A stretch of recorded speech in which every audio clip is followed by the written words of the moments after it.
got you $1. Oh, you almost had it. You gotta be quicker than that.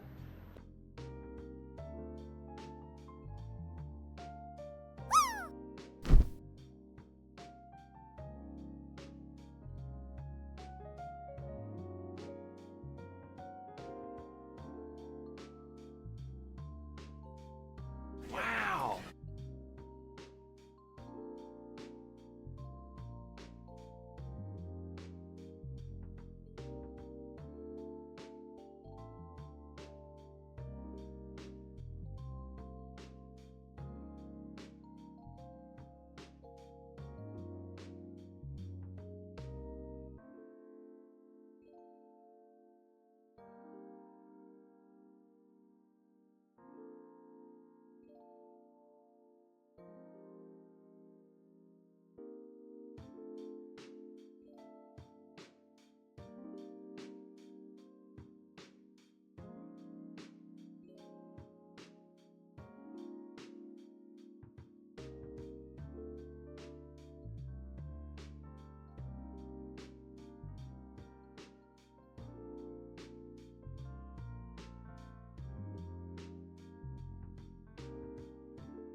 Meow, meow, meow, meow, meow, meow, meow, meow, meow.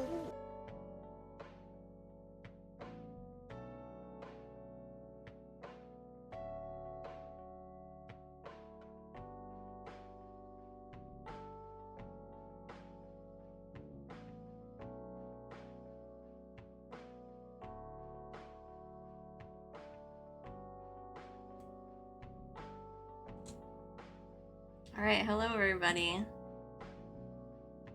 Hi. Welcome in. Let's see who got first. Hello. Do good, thank you for lurking. Magashi got first. Fuzz got third. Welcome in, Swaggy. I'm here and came and she went live and I couldn't get first. Yeah, it's okay.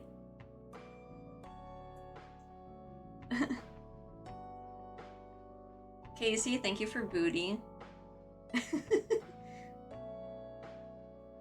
And hi, Vamp. Welcome in. Hi. Welcome in, Reezy. Black Sugar Pill. Kia, welcome in. Zephron, welcome in. Congrats on second, Reezy. Look at these two cuties. Thank you. I dressed up today. I was feeling it. Yeah, your outfit's really cute. Thank you. So I am like super nervous today because this is a stream I've never like done before. I never had anyone to like interview before and like have like a co-op stream. So this is new. Yeah. You love my hair, thank you, Vamp. So just like everyone knows that I'm shy. So just know that I'm extra shy today, but we're gonna have some good talks today. And how is everybody else doing? Nova, how are you doing? I am doing well. It is 100 degrees here in the desert, but been having a kind of chill day, taking it easy, and yeah. Did you have to Been work busy today? with school. I'm sorry. Did you have to work today? So I was actually supposed to go to school and work today, but I think I might have like a tiny little fever, and so I took off. But yeah, I mean, obviously safe enough to be here. I just don't want to be infectious around other people. Totally fair. Yeah. Yeah. Well, I hope you feel better soon. Yeah, that's Thank way you, hot. yeah. Yeah, that's hot, Casey. Especially to be sick in like the desert heat as well. Gotta stay hydrated. I like went out to check the mail, and I was like, I feel weird. Like, is it because it's this hot? Yeah. But yeah, it's like it feels like a little tiny thing, so it's not terrible, but you know. Okay. So we're just waiting till like the raid comes in for us to like start chatting about what we're gonna be talking about today. But I had my first day at work today. My new job. Yeah. That was interesting. Hi, Croaky. What are you doing now? I'm doing logistics. I'm doing what I did in the military, but now I'm on land. So I'm still supplying ships. I'm just not working on the ships anymore. So I like that. I do. And the boss seems cool. He's an interesting fella. Like, we got into politics the first day, and I'm like, I don't Yeah, right. Yeah, he talked about sexuality too, and I'm like, wow, this is going somewhere. Yeah, that's interesting. But I didn't want to like have those chats with him because like he did tell me, he's like, if I'm wrong, please correct me. And I'm like, okay, he's willing to learn, but I don't want to have this conversation at like the very first day I'm here. Yeah, it's because it really puts you in a weird spot of you don't know what is the right thing for them, especially when they're your boss and they can decide to like not like you. I'm trying to get paid. Yeah. Yeah, and he was So paying buying me lunch as we were doing this whole conversation. I'm like, oh my goodness. I'm just here to eat food. Yeah, exactly. Like Politics are not a work lunch conversation for sure. Right. You On the know? very first day, too. Like, okay. Yes. But, you know, I, it's because of the protest that just went on, and if anyone yeah. was part of those, I'm very proud of you. I hope that it went Yeah. well. Hope you're Absolutely. staying safe. For sure. Bam, thank you for Yeah. hearts. But yeah, otherwise work went well.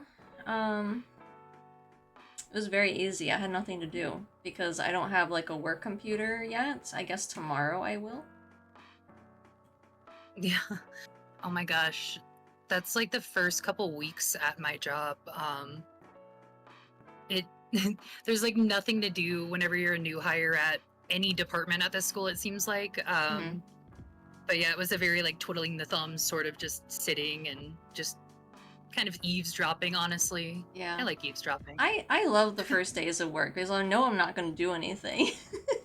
Yeah, But then it's exactly, just, you it know? takes forever, and I'm just like sitting there, and I'm like, what am I guess I'm gonna chill on my phone. No one's stopping me. But then this lady, Yeah. she's like, just come with me. Just follow me. I'm like, okay, I can be a follower. Yeah. But Somebody then, said I bet tomorrow is gonna be all IT, and oh yeah, my gosh, having to yeah, sit on the phone with IT, just like waiting and waiting just to update right? Oh my Firefox or god. something, because they're not, you can't update Firefox for you. And get my new email. I gotta have my own email address now. And hi Tan Tan, welcome in. Yeah, all the fun onboarding and training. Yeah, I had to go to 2 locations today. Oh my goodness. I was like, oh, I'm not going to the current city that I'm employed at. I have to go to a different city. And then they're like, okay, you're all set over here. Now you can go to the other city. I'm like, okay. So much travel for training. Right. Hopefully, you know. But I'm Hopefully excited. it was at least fun. I'm excited to get paid. Really, because I just Yes, for moved sure. and like, yeah, a lot just happening right now. And it's exhausting moving, and then Mm-hmm. exhausting trying to, like, you know, have that gap between like when you're going to get paid again and like the last time you got paid and all that. Yeah. Which could, like, if you've moved, it's been a while sometimes. Also health insurance I'm getting. I got very lucky to nail this job. And I'm gonna be working Mhm. with a friend of mine that I've known for like years. So I So feel cool. really fortunate and like comfortable with this new thing. And everyone's been friendly. That's awesome. But how's everybody else? Have That's you guys been following the train? Are you guys hanging out with everybody okay? authenticator apps. Do not talk to me about authenticator apps. I don't Oh my use gosh. those. My whole school, every student at the school has to use an authenticator app, and then a professor would be like, "Didn't I tell you to put your phone away?" And it's like, "Listen, lady, I don't know what you know about the like logging into stuff here, but it's like you literally have to use your phone. You have to use your phone every single Yeah. time you like log into anything. So true. It's goofy." And it's And- like, if you don't have your phone, then you can't get on Photoshop and do your photography assignment. Oh, yeah. Been trying to be there when I can for sure. Have you been enjoying it? Your Tanner did what the LSD video game for his slot. Tanner was also in the train. LSD simulator. Yeah, it's a like a PlayStation game. Yeah. Mhm. Yeah, It's like a old. it's really interesting. interesting. Yeah.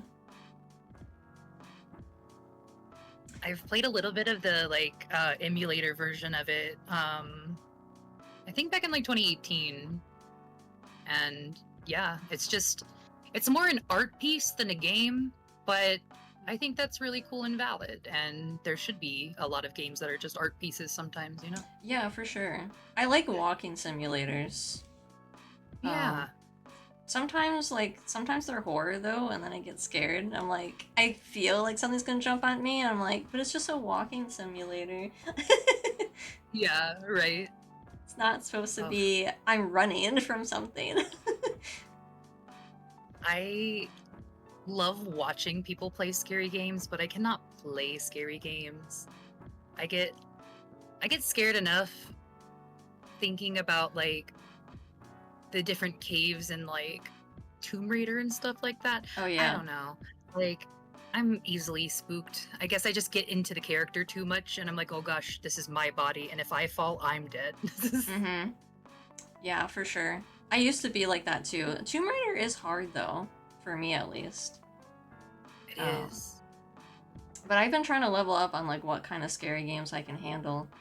And it's been really fun actually. Like I used to just watch Mhm. my brother play scary games, and that was entertaining in itself, but now I'm the one screaming at everything. And now people you get chat is here to watch me do all that. So it's entertaining. Yeah. You have a whole team to support you Yeah. morally, like So moral I'm support like for. not alone. Physically I'm Yeah. alone, but like y'all are here.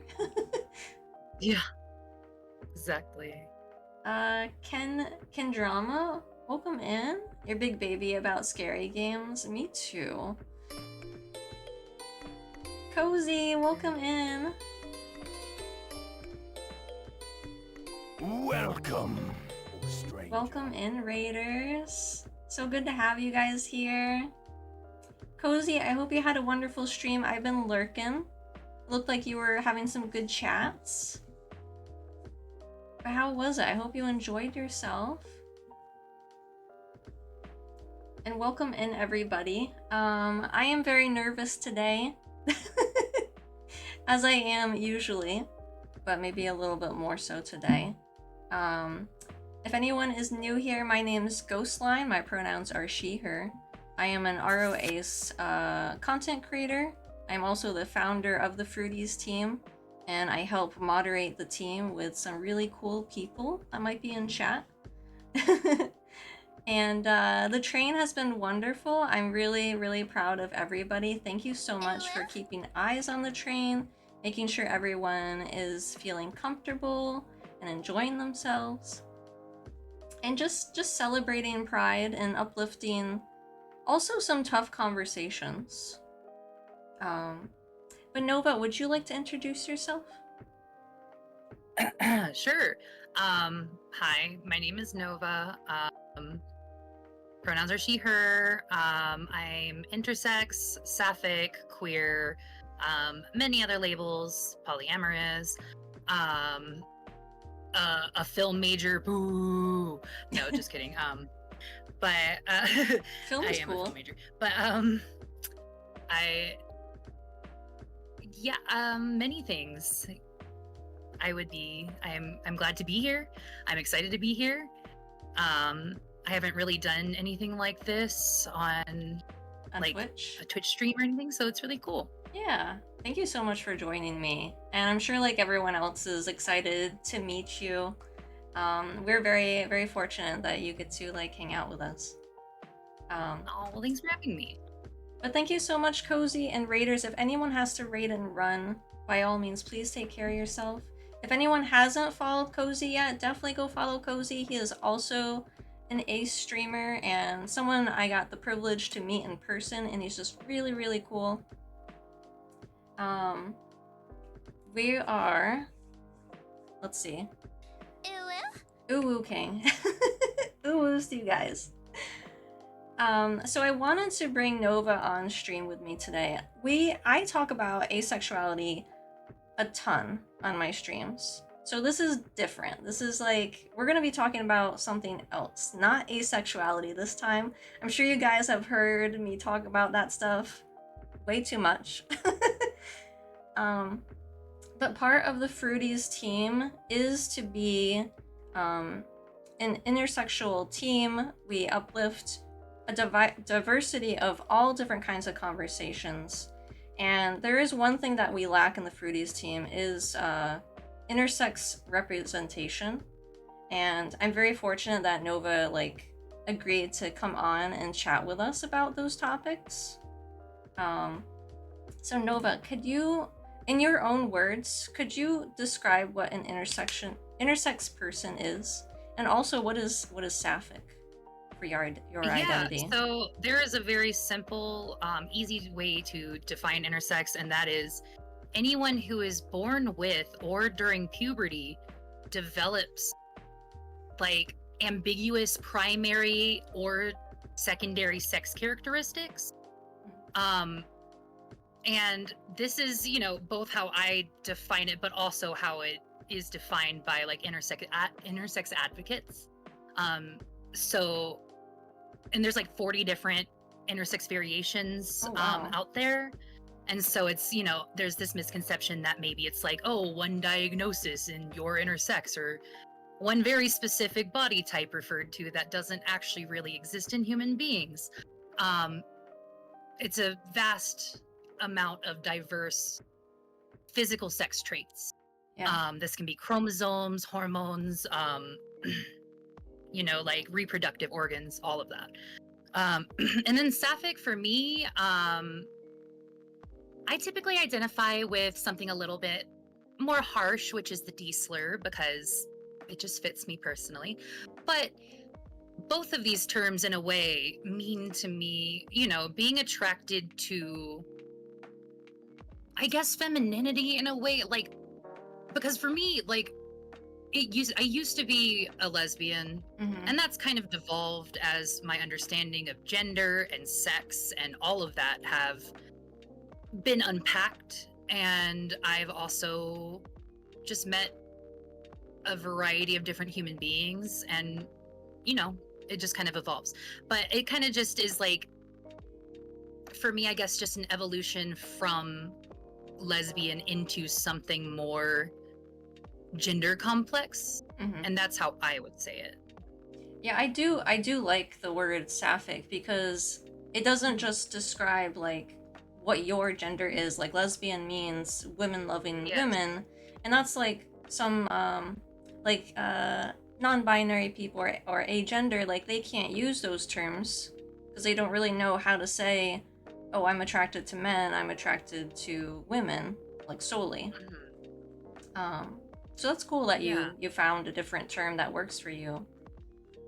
Yeah. Hello from It Gets Better. Thank you so much for your support and sharing your stories. Thank you so much for coming in. Yes, I did forget to like mention that. I do have it at the bottom here. We are raising money for It Gets Better. I get like a little frazzled when I'm streaming. But this total down at the bottom, this has been all the money that the Fruities team and anyone participating in the train has raised. We're up to $2,572. And that's amazing. Everyone's doing an amazing job. It Gets Better helps a lot of queer youth and a lot of storytelling, and just like shows a message that, it does get better. And as a queer person myself that had a lot of mental health struggles, especially with my identity, thank you for wow, that I really support the message. I want to show people that it does get better. So I'm very, very honored to help the cause. Yeah. You're here. Yeah, we're here and we're queer. All right. And it does get better. It does. Mikey, welcome in. Okay. So I do have a question. I think, from my understanding, like when I have known you, I've known Nova for quite a while. We've met each other in high school. So I think when you were younger, you were identifying as a cis woman. Is that correct? Do you still consider yourself a cis woman? Yeah, so that is a yes, and with an asterisk. So cis typically refers to people who identify with the genders they were assigned. And I was assigned girl in ways that were not great, but I never really disagreed with that assessment. I just kind of at some point pivoted into accepting my intersex body as well. So I just usually I describe myself more as an intersex woman, but if people ask if I'm like, cis or trans, I Yeah. am cis, Yeah, you but wouldn't be trans. but also, nobody on this nobody treats me like how somebody might treat somebody who is what is called cis passing. Like no, I haven't been inside of a women's restroom since I don't Oh, know, since I really? moved to Texas originally. So, I didn't realize that. yeah, Do you feel more it's like comfortable in the men's restroom, or do you find like general gender neutral bathrooms? typically I will find gender neutral bathrooms, but if they absolutely don't exist and I do have to go, it if I am not wearing makeup, I will go in the men's bathroom because it is just safer for me. If Yeah. I am like made up and dressed more femme, it's not safer. So if I'm dressed too femme, I just wait. Oh, okay. Which is the crazy thing, but Yeah. yeah. I'm sorry you have to deal with that. That's stressful. And like I feel like you are like I really look up to like your activism. Just being like yourself is like really, really brave. So I would just Appreciate it. want to say that like Well, thank you. Fuzz, thank you so much for the donation for It Gets Better. If you would like a Steam key, Magashi, could you message Fuzz, please, if you're interested in a Steam key? And you can get 2 for $25. And you also get an entry for the end of the month. We are giving away Expedition 33, a Steam key for that as well for a lucky winner.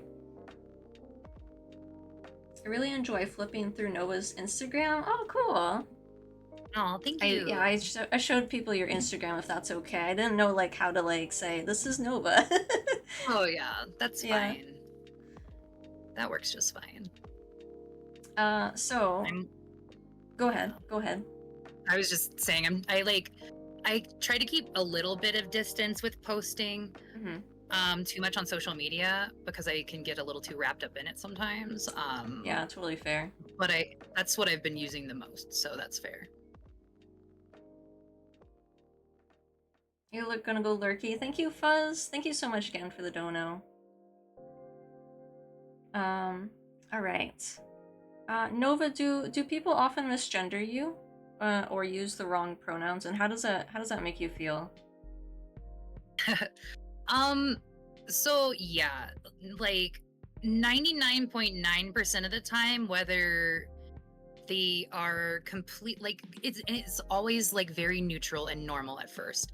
Like I am usually always like called sir, he, whatever. Like 99% of the time. Usually it doesn't bother me because I know that people like literally I feel like no matter how much you unpack gender and sex, our brains still will see traits and like will make immediate assumptions. And like I have worked to unpack a lot of that to where I like even if I have an assumption now, I will backtrack on that like before voicing it ever, but I know that people are human and I know that that's a normal thing. Yeah. And so it doesn't really bother me too much at first. Now, if I correct somebody and they push back, then we have a problem. We have a problem, and we have had that problem before. Yeah. And I remember, like, Fang here says, I just want to say I'm a big fan of Nova on TikTok. Absolutely loved hearing her insight and experiences. Big love.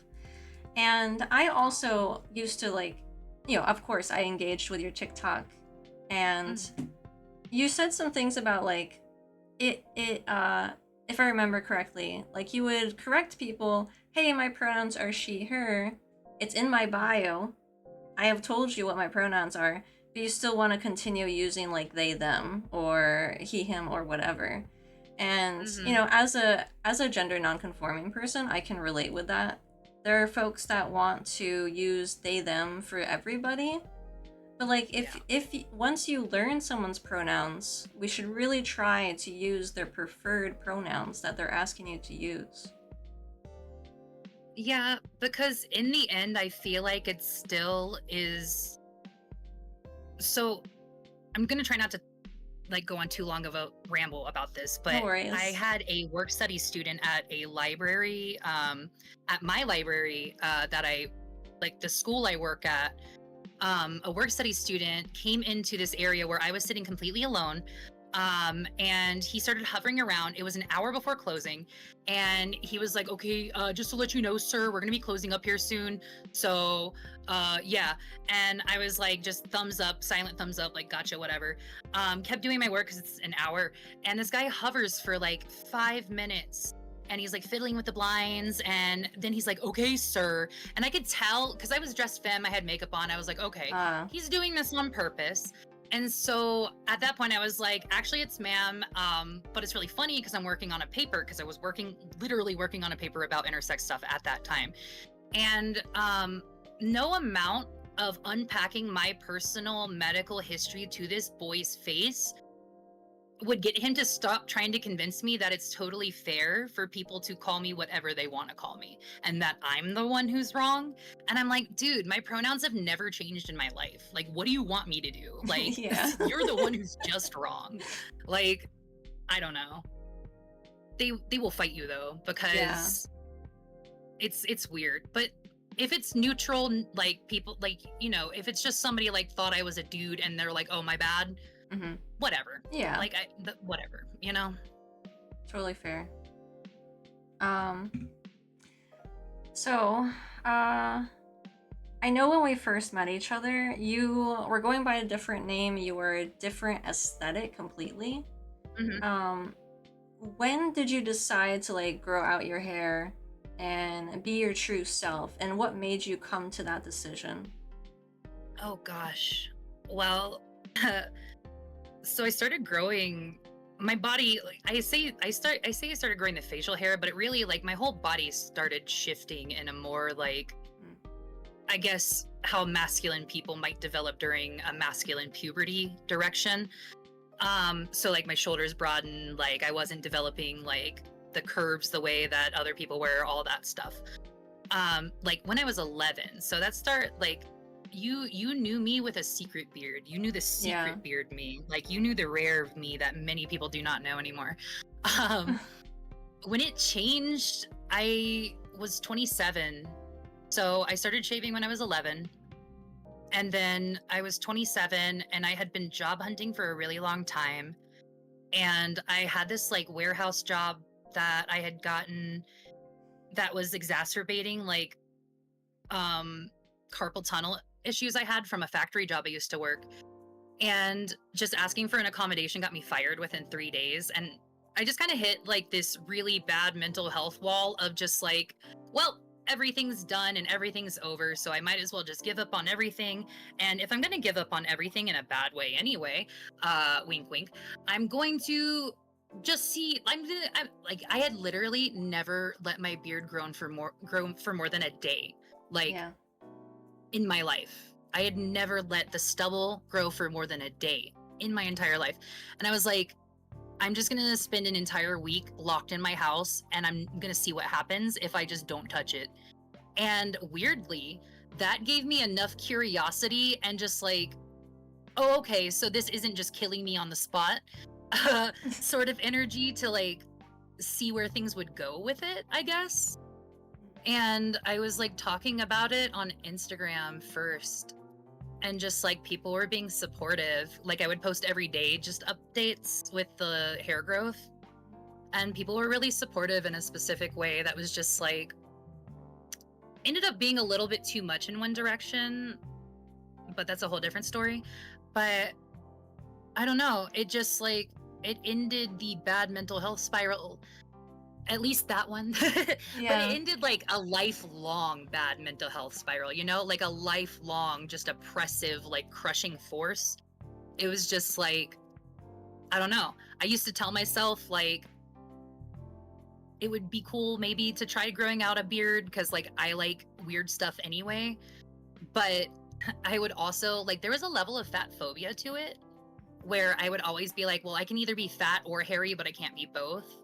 Like there's just like this undesirability if you're a fat woman and undesirability if you're a hairy woman. And then you got a whole beard.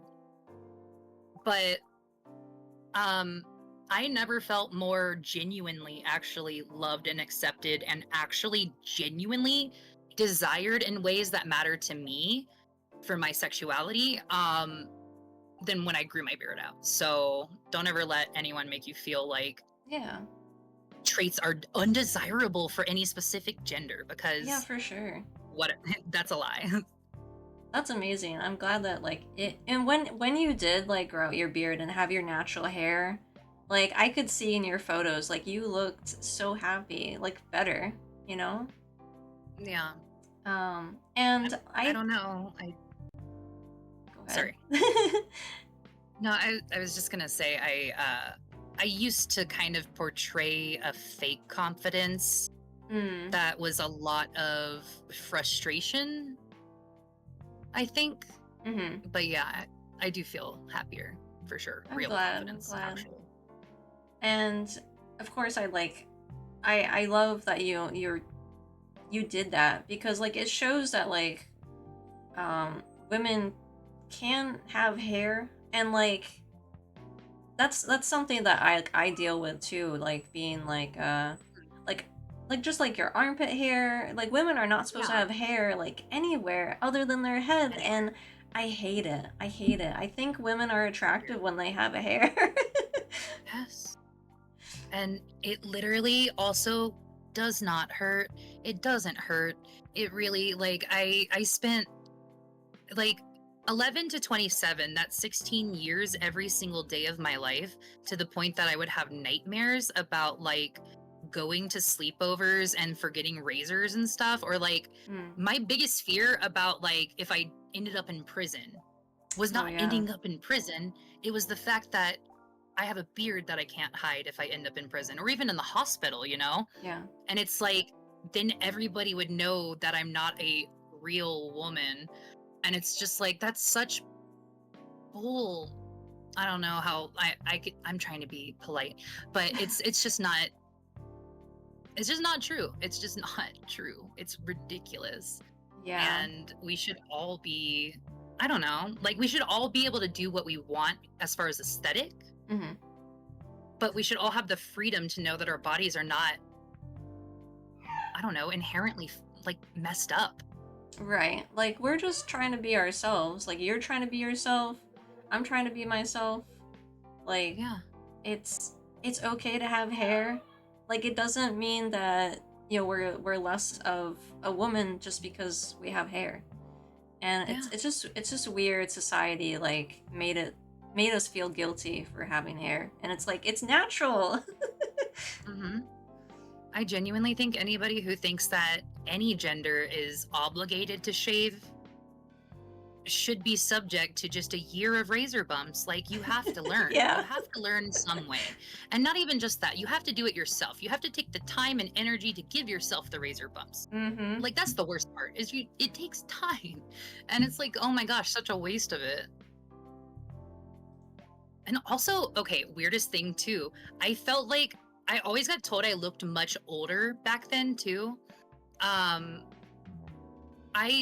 And this isn't me saying this, I think I look like a person in my early 30s. I love being in my 30s. I don't want to be younger.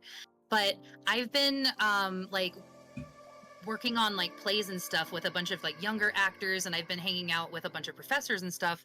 Why do all of these people think I'm 22 years old? Wow, really? All I can say is it's like I stopped torturing my skin. I don't know. Oh yeah. Yeah, I can see that being a thing. Like a combination of no longer torturing my skin and no longer like having the self-hate in my face. I don't know. They're like, oh, you looks like you don't hate yourself fully yet. You must still be young. Yeah, I feel that. So I have like resting bitch face a lot of time. So like I get it. I'm like just the angriest looking person, just completely neutrally all the time, and people genuinely think I'm so intimidating, and I'm like, listen, I'm a yapper. I can Yeah. get angry, but like Right. I think I'm a goofy angry person. I don't know. Whatever. That's a whole different thing. Okay, let's go to another question. Yeah. And I apologize if I'm saying some silly questions because I honestly don't know too much about intersex. There are things that I have learned through social media, but other than that, Yeah. it hasn't been too much. No, that's true of almost everybody I've ever talked to, Yeah. including intersex people, Mhm. because it is purposefully designed that way. Yeah. The more that you can divide the groups of different peoples getting unnecessary procedures by their diagnoses and keep them away and keep the information away, the more we can pretend that this is done for the well-being of people. So that's fun. I don't know.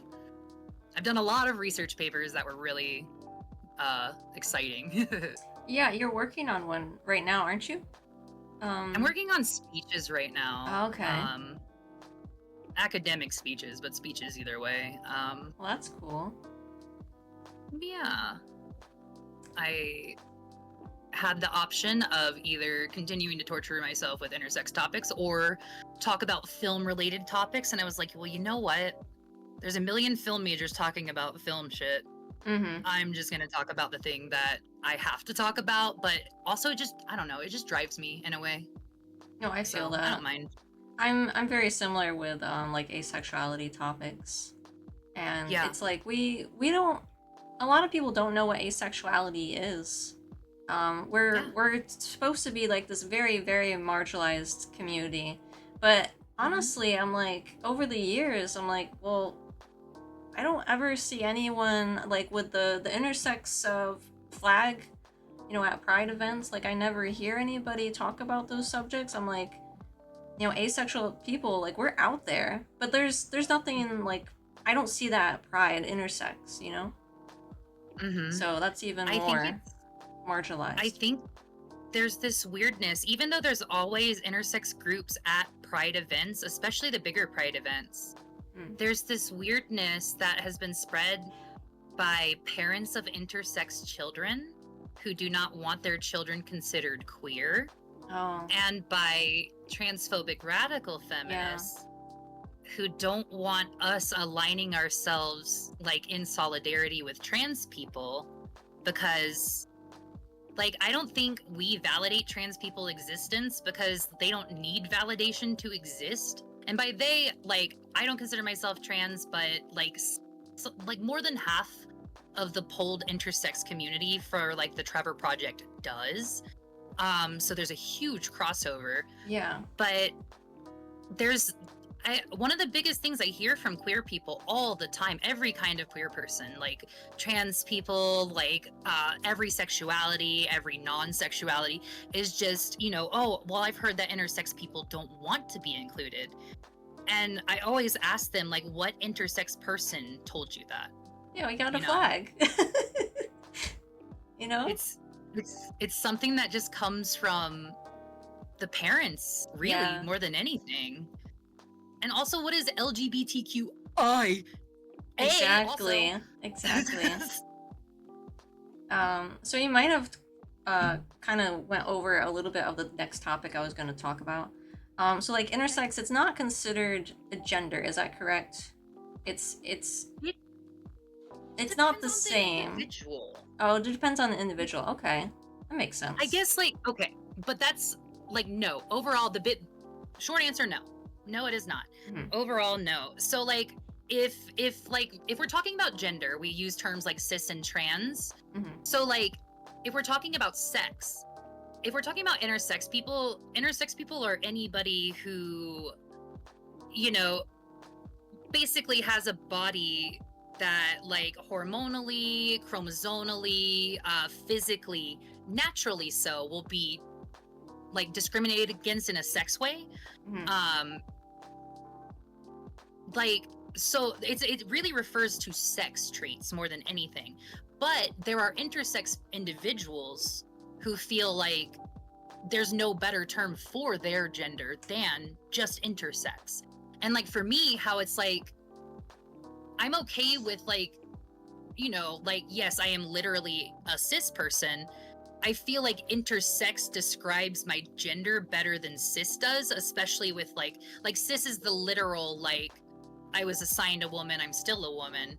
But intersex describes kind of how I'm perceived for sure. And also just how I experience gender in a way, because it is unique in a way. And the reason I asked that is because like do you like, because of what you said, like it feels as though intersex is usually under the topic of trans, but do you feel welcome in like the trans community? Do you feel like that's like somewhere where you should be at? Do you relate with other trans people? Relate, yes. Welcome is a question mark, because there's a misconception with a lot of trans people as well that we don't want to be considered queer. There's also okay. And you're welcome not to answer my question either. No. I'm just thinking about the best way to say it, like, because I feel like this is a topic a lot of people don't hear. And so my partner's trans. I put myself in primarily trans circles. Like, I go to the queer bars around here are very, very like trans. I hang around all like mostly trans people. I don't think I have, aside from like my boss, any regular like just cis people in my life that I talk to all the time. That said, and maybe it's because I put myself in like around so many trans people are much more bold and open with asking inappropriate questions and saying, like, making inappropriate assumptions, which you would not think. Yeah. And so while I do feel like the average trans person is like, yes, of course we support intersex people, I feel like the average person in general, including intersex people, are very ignorant on intersex issues. And so it leads to a feeling of isolation where it's like, I feel like this group of people would be my best allies and my best like siblings in this fight. Yeah. Because like, whether they see us as connected or not, and whether other intersex people see us as connected or not, Marjorie Taylor Greene sure sees us as connected when putting out bills about like female mutilation and specifying that it is mutilation for, you know, trans people to get that sort of thing, but we're going to keep doing it to intersex people. Like, our fight is united and it has to stay united. And for that, like, I really feel like it's important to reach out to try to establish solidarity between communities, you know? Yeah, totally. Well, thank you for that answer. When did you find out you were intersex? Did you know, like when you were born, when you were a kid? I learned that the term applied to me when I was 28.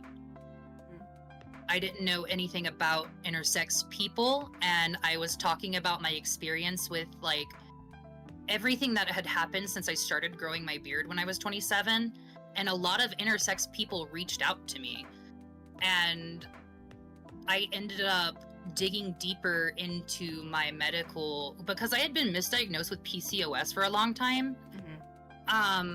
I ended up digging deeper, getting more medical stuff done. It wasn't PCOS. Even then, there's a lot of intersex activists who have a lot of things to say about PCOS belonging to our people, but hey. Because I mean, like, if this is identical to that and this is intersex, then whatever. That's a whole different thing. Where was I going with that? I'm sorry, I got a little distracted. It's all good. I could just go to another question if I... Yeah, you said around 28? Yeah, 28. How did that make you feel, learning that at 28? It was, I guess I was like looking for answers at that point. And so it felt like, at first it felt like it wasn't, first it didn't feel like that was my label to take. It did, like, from the things that I had heard about different things that happened to people, it didn't feel like something that applied to me. It felt like I was taking something from other people if I applied that to me. Quickly learned that that's, you know, one of the ways we are all kept apart, is by being taught to think that way. But I slowly started, you know, just learning more and more. And I guess while it gave me answers in a way that felt validating, it's built this like kind of fury in me because I didn't even know. Yeah. And this isn't something that it's like, it's not like your sexuality. Like, I'm somebody who came out as a lesbian when I was like 13. Like, I didn't know that this was something that I was born with, you know? Like, crazy. Yeah. That is like, it's a wild thing to like learn about yourself that late in like your life too. Yeah. And I mean, there's like, that's when I like found out that I fell into the category. When I found out that I actually had a surgery was last year when I was doing like research for school. And there's a website that's for like the biggest advocacy group, and they show you how to like submit for your medical records and stuff. And so like, I had no idea things had been done. Oh, really? There were the signs, but yeah, not to get too into that. Crazy. Okay. We are going to be hit with an ad very shortly, so I think this is a good time to take a break. Okie dokie. We'll have a 5-minute break, and then we will come back. Sounds good. All right.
All right, welcome back.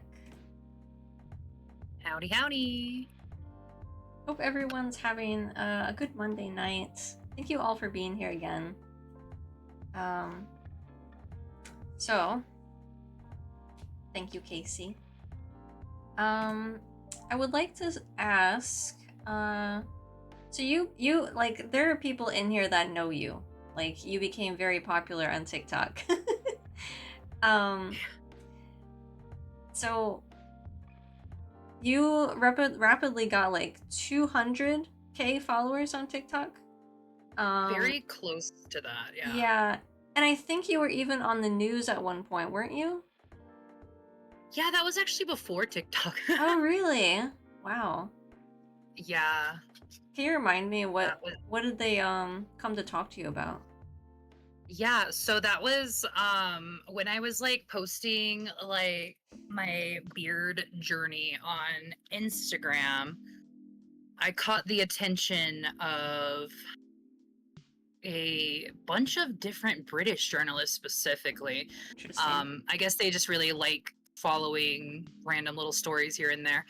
But they sent out a camera crew to shoot like a little mini documentary. I say camera crew, like I am a film major. They sent out a man with a camera and another man to do the interview. Let me correct myself.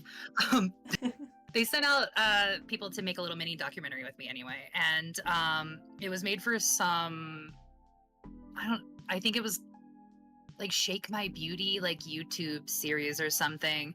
Oh, interesting. Where basically it was just like talking to people who have differences in some way and touching on how they're like not miserable despite being different, is kind of how it ended up getting boiled down by a bunch of different tabloids. But that video got like millions of views. Did that help you grow? Like on social media? I was gonna be like, as a person, yeah. It did help me grow on social media like exponentially. My Instagram never got too huge though, because I got like sucked into TikTok in a way that like I kind of stopped posting on Instagram for a bit. And then when I came back to just Instagram, smarter, harder, with the experience of I don't want all that. I just made sure that I wasn't getting all that again. Yeah, so you deleted your TikTok, correct? I did. And can you repeat like to everybody like why you did that? Yeah, so I didn't mean, when I started a TikTok, I did so with the only purpose being to edit a video to then save and post onto Tumblr. And that video got the attention of a bunch of just like jerks who wanted to make fun of my appearance. And then that got the attention of a bunch of people who were defending my appearance. And I started just responding to random comments. And I think it took a week to get 1,000 followers.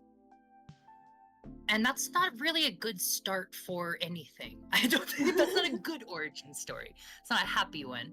Yeah. It just kind of became something very big based off me just like responding to like different comments and stuff. And I think people were very attracted to my honesty.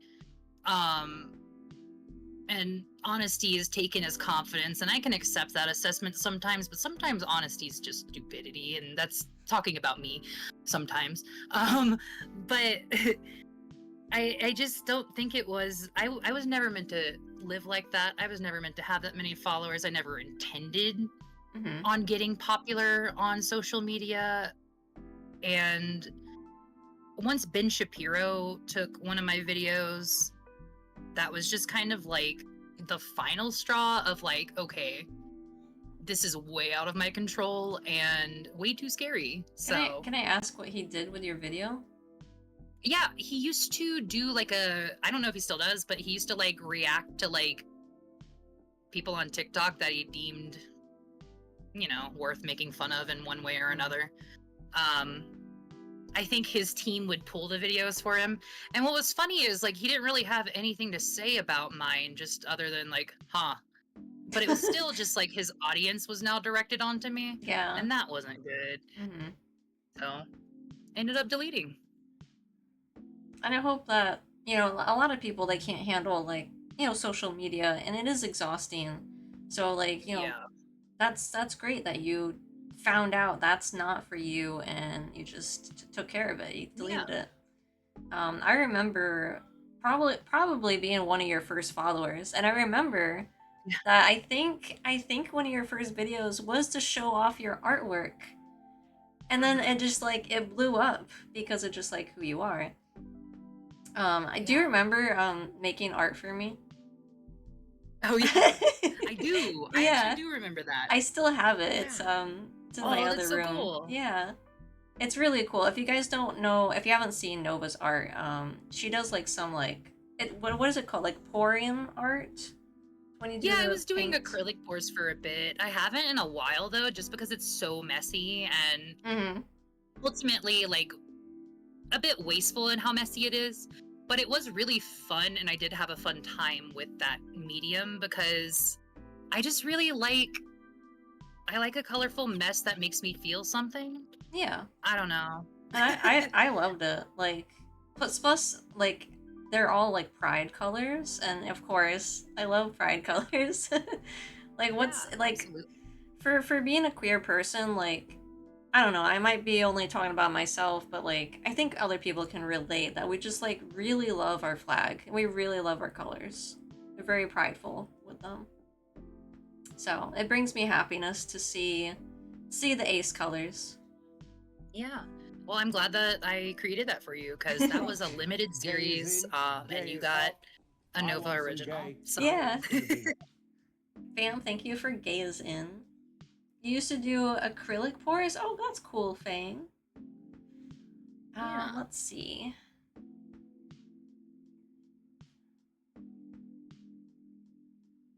Okay, thank you for bye, Pride Winter.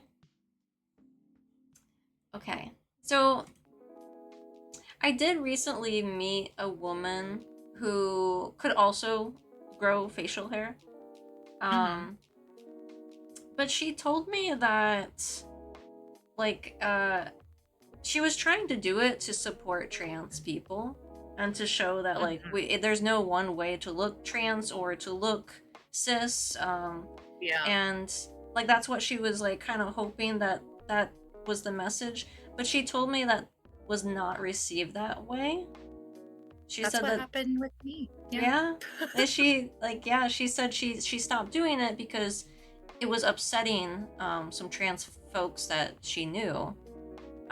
Interesting. Even though Yeah. it was natural. Right. Exactly. Do I you feel think like there's- that affects trans Ugh. people at all? I think that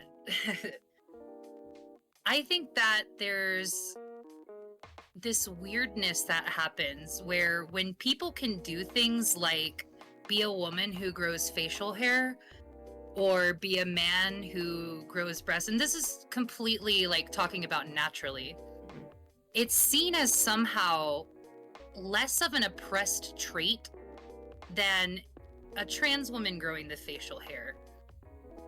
And either way, to pass as a woman, you have to shave that facial hair or do something to get it removed. Mm-hmm.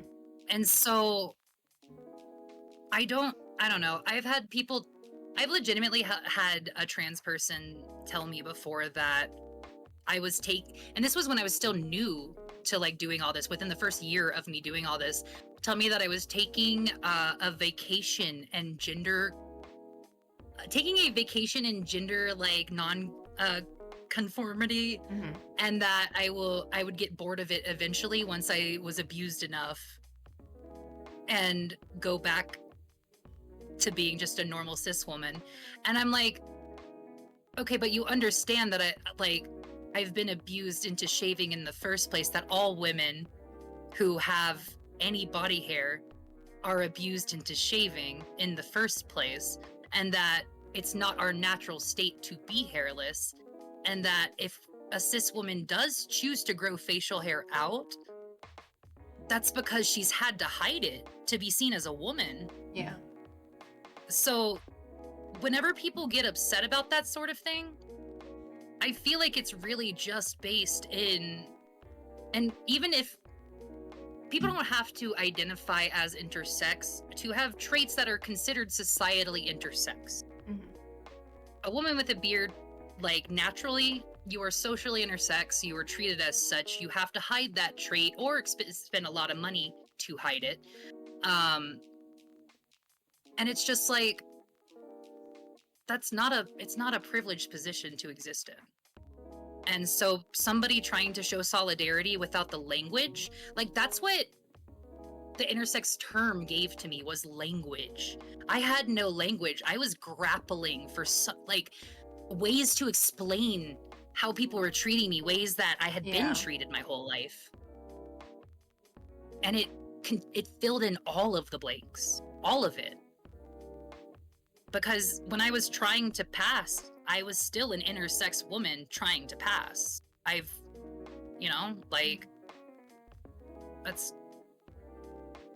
was forced into a closet by circumstance. Yeah. Just how many people are into different closets, but my closet came with, like, daily maintenance. Mm-hmm. Yeah, to, like, shave every single day, that's a lot of work. Yes.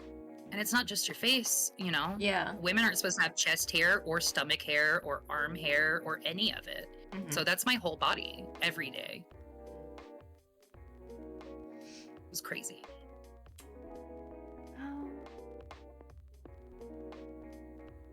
I want to touch on now if my conversations are ever, like, uncomfortable, like, you don't have to answer them. But yeah. I think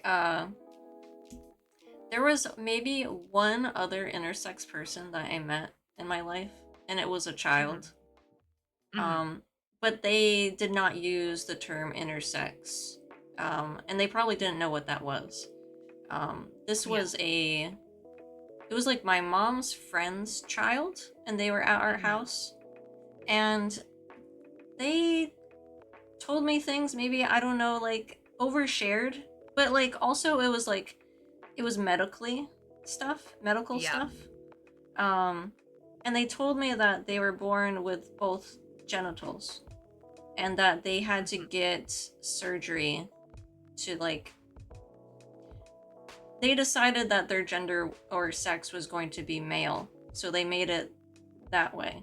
But because that they did that, the boy has, like, trouble, like, you know, there was a surgery down there, like, they purposely try to, like, dehydrate themselves so they don't have to drink water because it just hurts.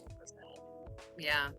And these are, like, this is things that do happen to intersex children, correct? That they get these gender affirming surgeries, like, without their consent. Yes, 95% of all infants born in the US who are intersex get some sort of surgery before the age of 2. So, yeah. Is that, like, is that a conversation we should be, like, having a little bit more and, like, fighting for, you know, that to not, like, happen? I mean, none of us have bodily autonomy until all of us do. Like, yes, absolutely, because this is cosmetic in nature. Yeah. And overwhelmingly, the data, and this doesn't make me uncomfortable. It is a heavy topic, but it's a heavy topic that I meet head on because it's, like, important. And it's one that I've had to do research that did make me miserable. And so I'm going to use that because I already did the dang research and I know the things and I have spent time with it. But 95% of all infants born with intersex, like, physical traits are surgically altered by the time they're 2. These are cosmetic surgeries. I think there was, like, the only time a child would need something done is if they cannot pass urine.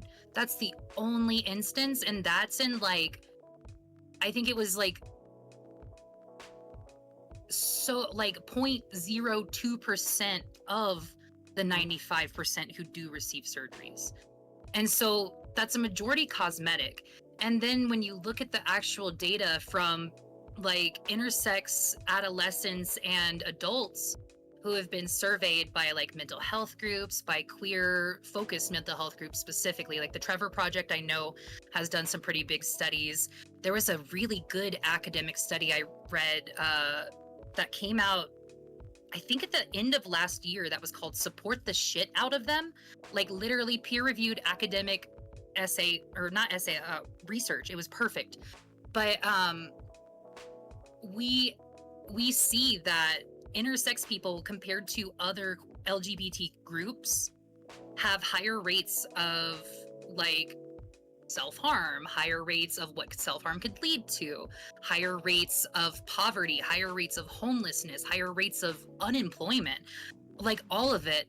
And ultimately, most of these people, when spoken to, like express that they wish that they had been given a choice. And like I myself didn't know I had any sort of surgery until the end of last year, even though the surgery left me with desensitivity, with problems, like, and like, without getting into it, like I physically knew that I looked different in a specific way, not too different, but slightly, just slightly. But this, you know, like problems were caused by an aesthetic decision made for my body that ultimately like wouldn't have been a problem. And now this kid that you're talking about too, and I'm sorry, I can really waffle a little bit, so if you ever need to cut me off, please let me know. I love the conversation. But just this kid that you're talking about might not be a boy. Yeah, that gender was chosen in a way that it sounds, I mean, and it is to all of us, but surgically too. Yeah. Like that's one of the things, like surgically. And it sounds like this person might have had the same condition I have, which is called congenital adrenal hyperplasia. And if the thing measures over a certain amount, and it's not functional, it's literally what females have, but longer. If it measures a certain length, they will choose like that can be a boy and we can just sew the rest up. Or if it's like born, like if like, you know, there can be certain things, but ultimately like that choice was made. And this could be somebody who wants to have that full anatomy as an adult, or wanted the other anatomy, or anything like that, you know? And this will be lifelong, like reproductive dysfunction for this person, lifelong. And I felt really bad for the kid because it just sounded like it was a surgery that is like something they have to deal with for the rest of their life. Like I don't know if it's possible to reverse it, and it caused them a lot of harm. Yeah. Thank you for the raid. Welcome in, everybody. We're having lots of talks with our special guest, Nova.StarChild. Can we do Command Nova, please, Magashi? And welcome in, Lynn. It's Lynn. Thank you so much for the raid. Lynn was in our Fruities train as well, so definitely go give Lynn a follow if you haven't. Nice to meet you both. Nice to meet you. I hope you had a wonderful stream. Oh, you're playing Lost Woods. Well, thank you so much for coming in. Welcome in, Raiders. My name's Ghostline. My pronouns are she, her. And this is Nova, also she, her. Hi. We're talking about intersex topics today. And we are also raising money for It Gets Better. I do have some incentives pinned to the top of chat. I'm also giving away a Steam key for Expedition 33 at the end of the month. You get an entry for that, and we will find a winner at the end of the month. But thank you so much for coming in. Thank you for the follows. And if you have to raid and run, absolutely feel free to do some self-care. But thank you again. Could never leave. No, I'm kidding. I'm sorry to cut you off. Do you remember what you were saying, Nova, before the Oh, raid came in? you're totally good. Yeah, we were having the grim topic of this child that, you know, just having lifelong issues from the decision made for them. And Yeah. I'm smiling, but you know, I'm used to talking about this sort of thing. So it's just very like, you know, Mhm. it's I ultimately thought it would have been a pretty big subject. Like, yeah. yeah. It's hard to boil down. Like, I guess it's one of the problems I have with, like, you know, like writing about this stuff in like a school setting and like having to do school speeches and stuff is like, oh my God, I have to learn how to be brief. I'm so bad at brevity. I'm so rambly. Oh my gosh. But it's a topic that brevity doesn't really aid because just everything about it is so important. Because it's like, you know, you talk about that experience and it's just like, I think of the first child that these experiments began on, and that was a child who ended up choosing the name David Raymer. And I will not get into this kid's full story. I read a novel that was written by a journalist who worked like one-on-one with David, and that novel literally made me cry myself to sleep for several nights. It was rough. But basically, boy had a botched circumcision, botched in the way of as if it were the umbilical cord falling off. That kind of botched. And there was a guy on TV talking about like how he knows how to turn like men into women specifically. He was very focused on that. He was not interested in transitioning anybody to male. He only wanted to transition people to female. But basically, he was on TV talking about that. This kid who had the circumcision's mom saw this. She was desperate for any sort of answer, like any way to reconstruct her, you know, kid's thing. And this guy was like, well, that's a lost cause, but have you considered trying to raise him as a girl instead? And so this is the basis for all intersex surgeries. Well, all the infant ones anyway, because this is the man who began doing them on children. They used to be done on adults when they were knocked out for other surgeries. But infants were easier. Yeah. And he called it a game of sci-fi. Like, that's a quote directly from the man John Money himself. He builds up a specific kind of disgust in me, you know. But ultimately, he spent ages 2 to age 12 working with this little boy, trying to convince him that he was a little girl, even though at every twist and turn he said no. Like, he disagreed with his gender assignment, just how plenty of trans kids do every day. Yeah. Like, plenty of trans kids know young that they are not the gender they're being told. And this kid knew that he was not a little girl. And he had a twin brother. And the twin brother was being like put in the same like therapy stuff with him, with this guy, with the Dr. John Money. And they were doing like crazy abuse to these twins, basically to try to like reaffirm their sex. Tons of papers were published by this doctor saying that this study was a resounding success. And this went on to justify the last, like, from the 50s until now, of all of these surgeries being done on intersex children. When this boy got out of therapy at 12, it was because he was threatening to end his self. And he chose his own name. He started identifying as a boy. And then by age 32, he and his twin did end their lives. From the trauma that they both talked about the trauma, and it was a lot. Yeah, that's a really heavy story. And it is heavy. It's really heavy, and it's the basis for all of it. So whenever anyone asks, like, if this is for the well-being of the child, it's like, no.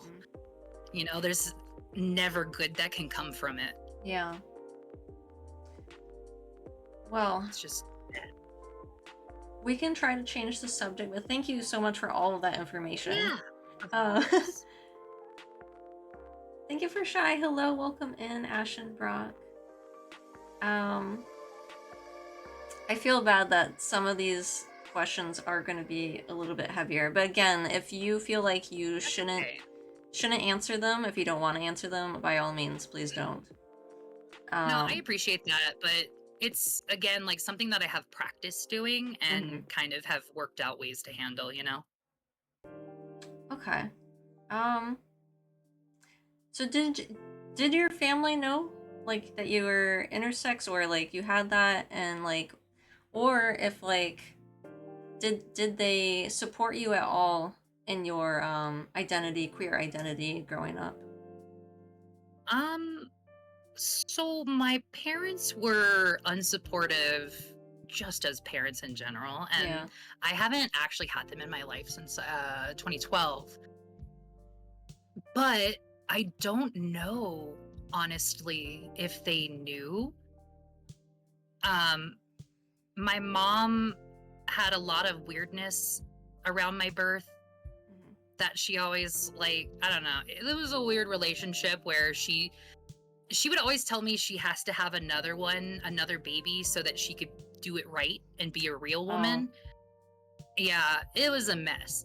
But long story short, I do have a sister who is 7 years younger than me and is pansexual and is polyamorous and is cool and is just like, yeah, my sister's got a beard, so what? I mean, I'm pretty sure my sister might also be able to have facial hair if she wanted to. I don't know.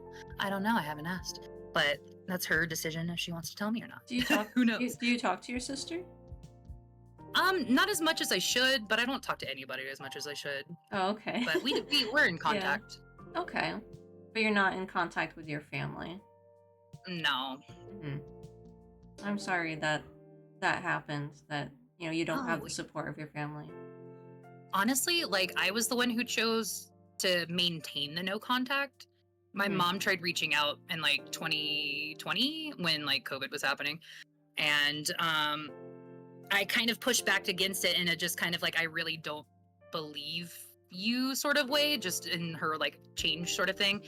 And based on what my sister told me, I was correct. So it's it's a self, it's better. It's Yeah. ultimately I have like found family. I'm in like the best situation I could possibly be in right now. Well, that's good that you found family. And I feel like a lot of queer people that like we found, a chosen family, and that's kind of what we need to Yeah. do. Like I don't have very many queer friends. Like there's you and maybe my friend Jay, but otherwise I didn't really have a whole lot of people growing up that identified with queer.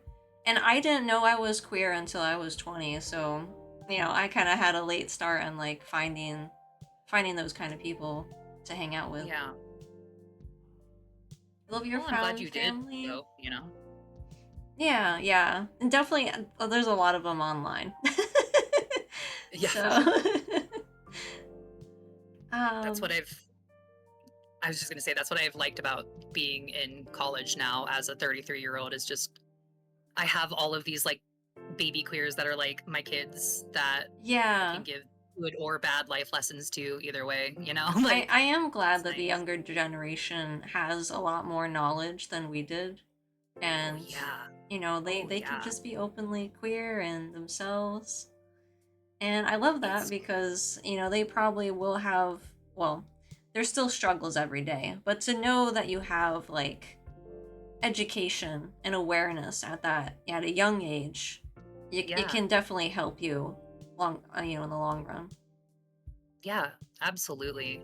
And it's crazy seeing how sure of themselves so many cuz so the school I go to and work at is a community college, but we have like two different high schools where so like New Mexico has different programs for like high schoolers to have lottery where they can do like dual enrollment and go to college and high school at the same time.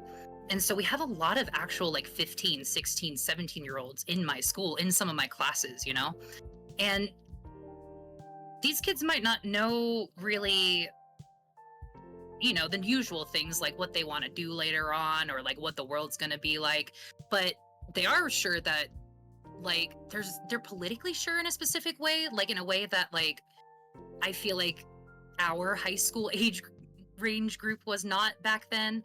And there's so just, so many of them are trans, so many of them are queer, so many of them like are, openly ace, and like I'm a teenager and I don't care. Like, because I know I didn't know, Yeah. I don't have to educate you on how ace teenagers are treated. Mm-hmm. Like, oh, you'll grow out of it. Everyone, Yeah. whatever. Coming from one like very not ace person to like all ace people, like I will fight them. But I love that the younger generation seems to have at least like they have had the support so far to be where they are now, Mhm. and that's great. Yeah. I'm interested in knowing, hi Emma. So glad to hear that high school could be a hard time with feeling different. Yeah, high school can be a hard time, just regardless, even if you're not queer. Oh yeah, Yeah. it's made to just break you. Yeah. Nova, was there any characters in, like, let's say media that you felt like you were represented? Because there's a like a lack of representation and like, Yeah. queer identities in media in general. But have you ever like seen anybody that felt like you identified with? Not physically, but I guess like personality wise, there's Yeah. been like Amethyst from Steven Universe. I love too am kind of a Amethyst. trash monster. Um, which is funny because I have Jasper tattooed on me, and like Yeah. she's like the meanest anybody's ever been to Amethyst, like in Amethyst's entire existence. And people always are just like, why do you have her on you? And I'm like, because I like her too, because I don't know. Because I think, okay. Don't they have I'm gonna go character off on that, I development? guess.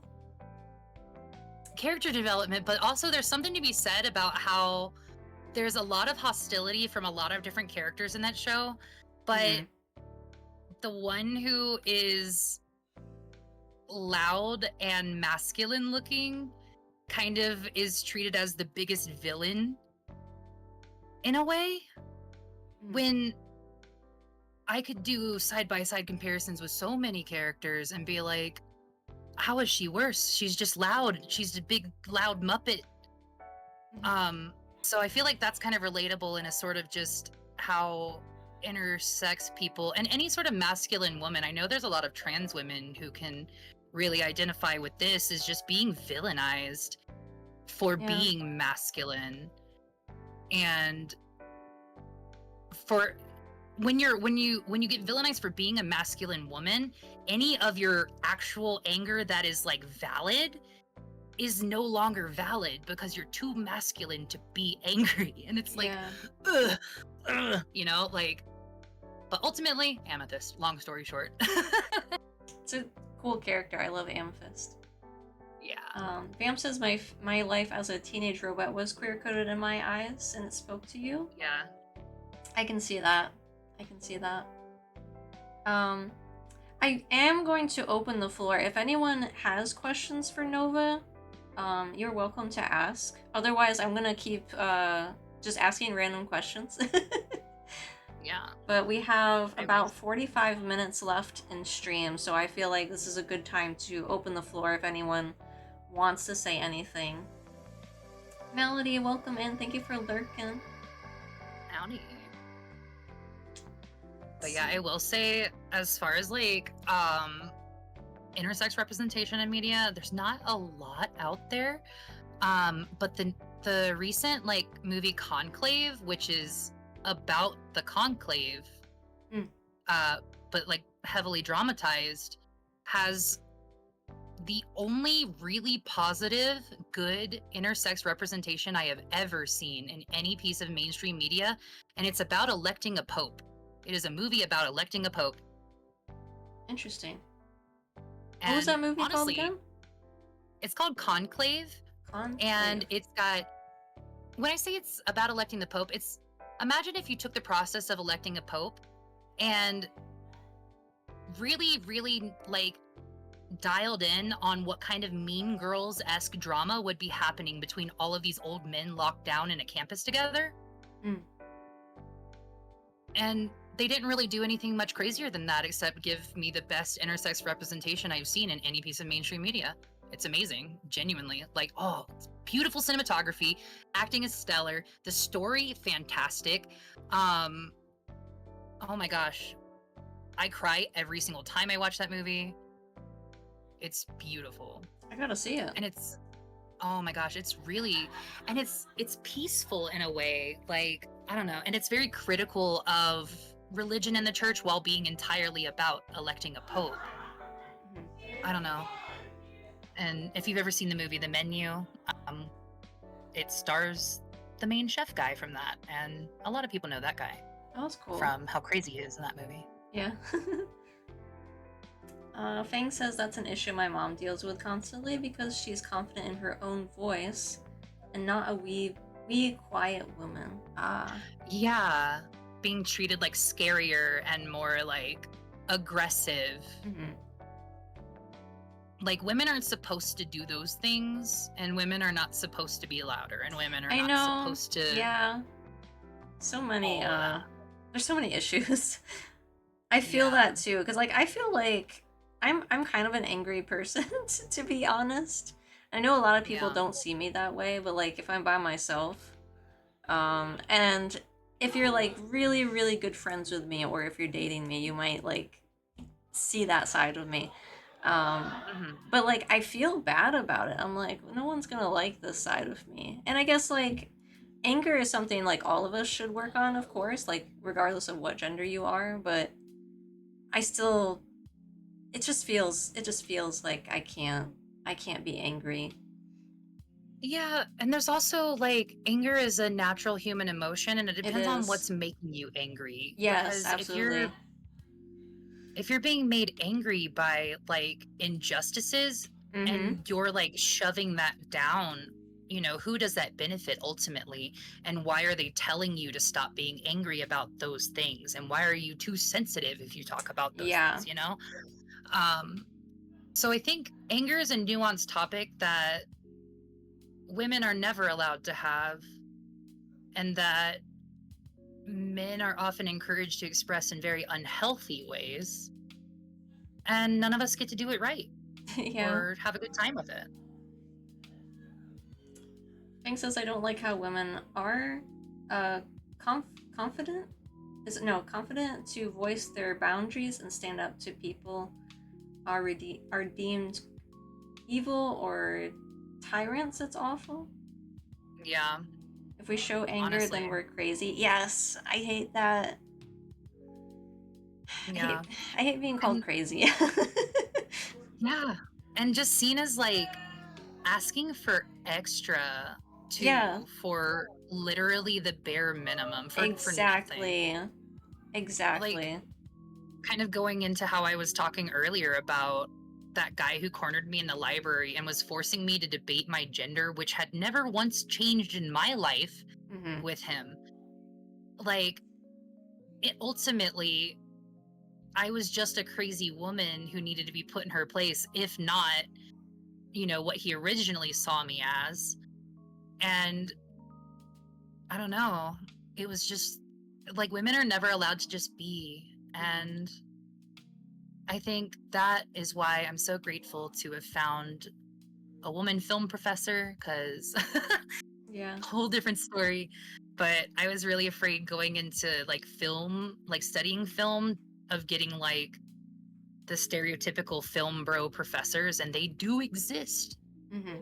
But I have the film bro kryptonite, and she's hilarious. She literally, on the first day, will have like so many boys in our class, and then she'll be like, okay, so like, if you run out of papers at the library, you can just go like, pretty please, can I print some more papers? And then like 5 guys will drop like flies. And it's like, you didn't want those guys in the class anyway. It's like Uh, it's such a strategy in film school. And that's a Interesting. tangent, but hey, Yeah. you know. Hmm. I'm curious about hearing your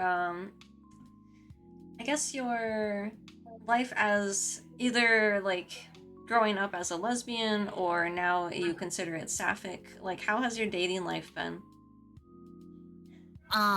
Well, at the end of this month, I'm gonna be getting married at a mass gay wedding at a Yeah? drag bar by a really tall, just drag lesbian. And so that's, I mean, it's been going good That so sounds far. great. That sounds great. um, yeah, I will say, so pre-beard me, I identify it as like lesbian and sapphic and stuff like that pre-beard.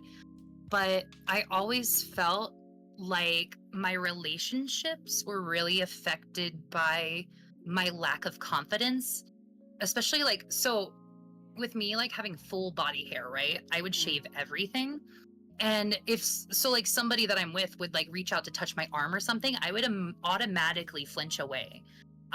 Because I wouldn't want them to feel my stubble and like, because to Yeah, you feel me like that you're gonna was get like, caught. yeah, it like felt like getting caught, like, and so all of my relationships pre-beard me were kind of just like in this haze of just like self-hate, if that makes sense. That's not great. But post-beard me, like, post-beard me had a lot of fun, Yeah, and that's awesome. I don't feel like I've, missed out really. So Oh, that's good. I'm glad it all worked yeah, out, and congratulations on thank your you. upcoming wedding. That's very exciting. Yeah, they posted that they being so the person who runs the event, Hmm. Tasha posted it at the start of this month, and my partner sent it to me like, should we do this? And I was like, I don't know, should we? And then like a week later, we didn't talk about it, and a Were you week guys later it was like, engaged? oh yeah, we've been engaged for like a year, but with like Yeah. no serious plans, but we're not really traditional, we're just kind Hmm. of, you know we knew it would happen when it happened, and then we saw this offer and we're like, oh my gosh, a mass gay wedding at a drag bar, let's do that, that's amazing. Like, so we're gonna do the legal route because she has an option to do either legal or just ceremonial, and yeah, getting the paperwork because might as well. Is there other people getting married at the same time because it's like an event, or is it just y'all? Yeah, I'm assuming there's gonna, I really hope that we're not the, I don't think we're gonna be the only people who signed up. But if we are, There that'll be could okay. But be. I really doubt it. I'm assuming there'll be more because it was like an open invite for people to RSVP to get married, like either Yeah. legally or ceremonially. I wonder if some people could use that opportunity to like just like renew their vows too. So that Yeah, could be a thing. yeah. I think that might be part of what the ceremonial offers Yeah. for too. That's cool. Um, That's exciting. yeah, it's really fun. I gotta think about an outfit. It's just coming up real fast. Yeah, what may I ask, like, do you have any like ideas for an outfit? Um, I have like this old dress that I'm thinking about chopping up into like a crop top and like mini skirt situation. Cool. Because if it's gonna be a wedding at a gay bar, I mean, it's gotta be a little, fabulous in specific ways, and Mm-hmm. like provocative in specific ways, because again, not traditional, trying to have fun. Yeah. And ultimately, I think this wedding, like, it reads as protest to me, and I'm Mm-hmm. gonna show up looking extra cute in a specific way that's not really for bearded ladies, but is for me. Yeah. You know, according to society, is not for bearded ladies, but it is for me. I don't care what they say. Yeah, I feel you. That's awesome. Yeah. How long have you been with your fiance? Oh yeah. I think we started dating in 2019. We met in a Discord server. Oh. My Discord server. I was the Discord mod. Ew. No. It's funny though. But we ended up meeting up in person at a convention, and we were just friends at the time too. And I think we met at one convention, and then the next year we met at another convention. And that year I was freshly single, freshly bearded, out of a bad relationship, just kind of like having fun with random people, and we ended up making a connection that hit off more than friendship in that one, even though we had known each other.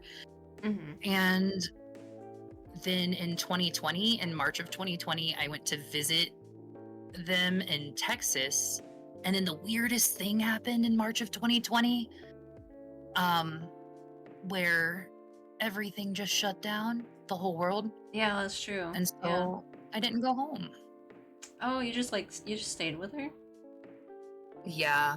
Oh, that's awesome. Hey, welcome in, Metal Yeah. Gear. It was, it was the best option for us both at the time, and Mm-hmm. it worked out. I'm curious about your Discord server. Is Oh it my God. is it your server? Like, how did people join it? Okay, I'll confess. It was Okay. back in 2016. I had a Steven Universe Discord server. Oh shit. And it was mine. It was mine.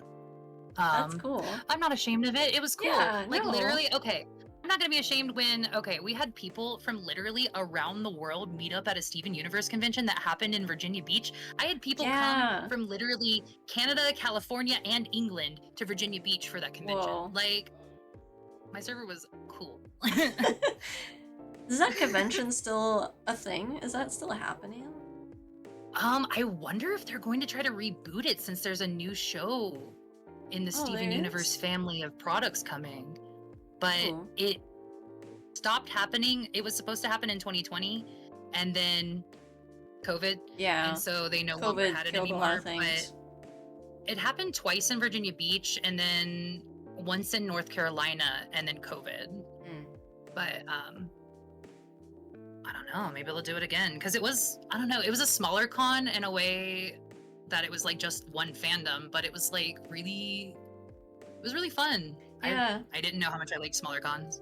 For sure. I love smaller cons because you know everybody there. I love going to our local con, and then like I get to like run into everybody. It's just nice. Yeah. Oh my gosh, I miss cons because where I live, there's like one convention, and I live in the desert and not in a big city area of the desert, and it just, there's one convention that happens here, and it's known for being just kind of a train wreck and run by, you know how cons can be, sometimes run by just train wreck staff.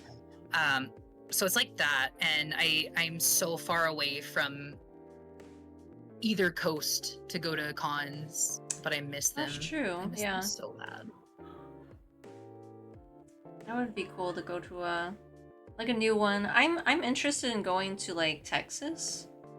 I heard that there's a convention in Dallas that some of my community members go to. So I've been interested in that.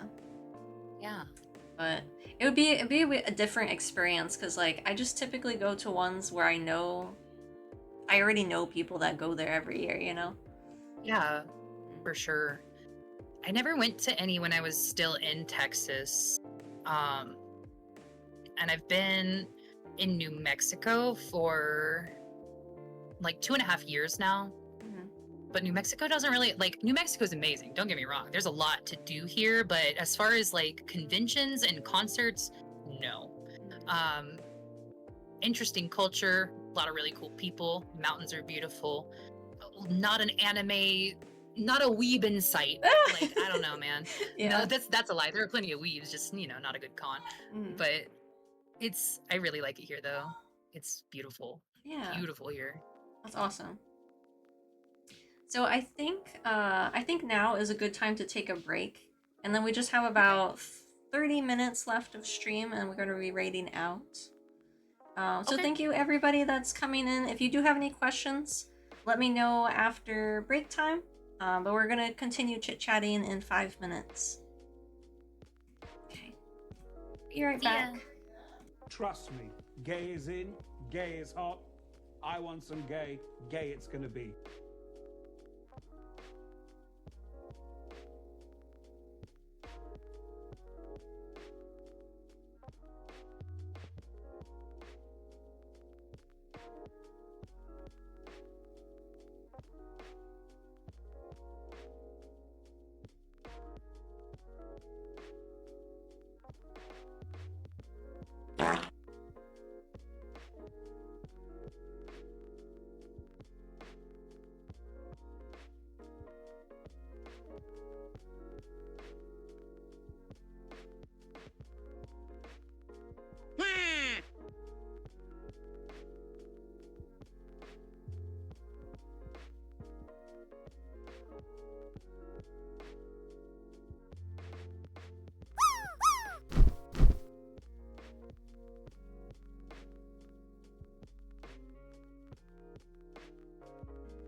All right, we are back.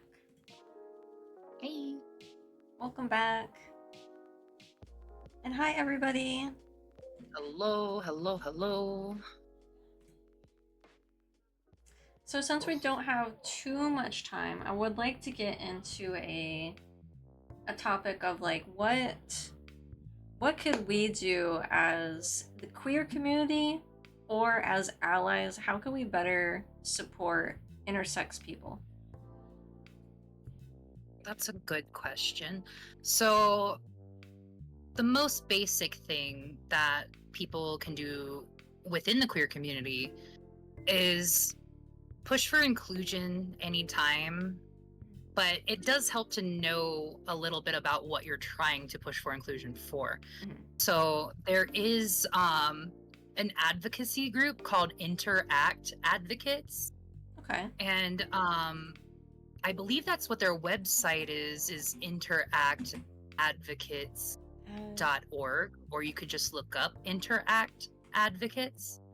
But they have a full FAQ. They've got glossaries. They even have like pamphlets and flyers and stuff people can like print out that are like informational.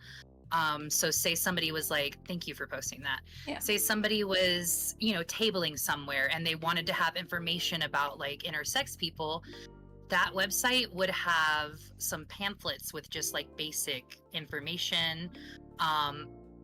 Also, it has information catered to like, things I want my teacher to know, things I want my doctor to know, stuff like that. But I recommend people looking at the FAQ on that and learning what you can, and always pushing for inclusion in queer events. Mm-hmm. Because what I always say is like, even if there's one intersex person who doesn't consider themselves queer, I mean, there's plenty of like lesbians who don't consider themselves in community with the rest of the queer community either, or Yeah. even other lesbians who are too weird to them. And so I always think that we should strive more for letting people opt themselves out of community rather than opting an entire group out by default. Mhm. But yeah, you know, if you're ever at an event and it's something that you have the voice to say something and you don't see any sort of intersex inclusion, even if it's like a bar has every type of flag, including like the bear flag and all of that, but Yeah, but they don't not have one of our symbols, intersex. you know? The I Yeah. in LGBTQIA plus. Yeah. Which I have seen somebody selling a strip of flag stickers where they had everything, but they had the Italian flag. What? And I was like, you know, it is funny, but it's also kind of a bummer. Yeah, of course. That's all right. Because like man, you know. But the next year they did better, so Well, that's good. that's why we speak up. Yeah. I'm glad that they changed that. Yeah. So this is a cool website. Yeah. They have a lot of amazing resources for people who are like intersex, not intersex, people who are parents, like who are expecting parents, you Mhm. know. So like to know ahead of time, like what might Yeah. be the decision. Because if you're somebody who's going to be a parent and you're Yeah. somebody who knows ahead of time you don't want that sort of thing happening to your child, you need to know how to advocate for that. Because a lot of the times parents are not given full information, full consent, full everything. So do doctors like do these I don't know, like gender affirming surgeries without the knowledge, or the parents don't know? It's happened plenty, and either it can happen without the knowledge or it can happen with coerced knowledge. Like it can be like, no, this is like medically necessary. Yeah. But ultimately, if there was no urinary blockage and it was just like, people have to often press, like, is this cosmetic? Are you sure this is not cosmetic? You know, like, because doctors are convinced that this is best for the future child's mental wellness, and it is not. Yeah. Did you have any like issues, like medical issues growing up where doctors didn't like take you seriously because of like your gender, I guess, Oh yeah, like or the way you presented? yeah. So I think one of the weirdest things was I had one period when I was like 11, and then I stopped having them entirely. And I never told my parents until I was like 15 because I didn't trust them. And I did finally start seeing a doctor around then. And because I was shaving myself, and they didn't ask any follow-up questions on the shaving, they just noticed that I was like hairless as a 15-year-old. They made the assumption that I was sexually active and that I wasn't having periods because I was pregnant. And this was a military hospital, and this like young gynecologist made it her personal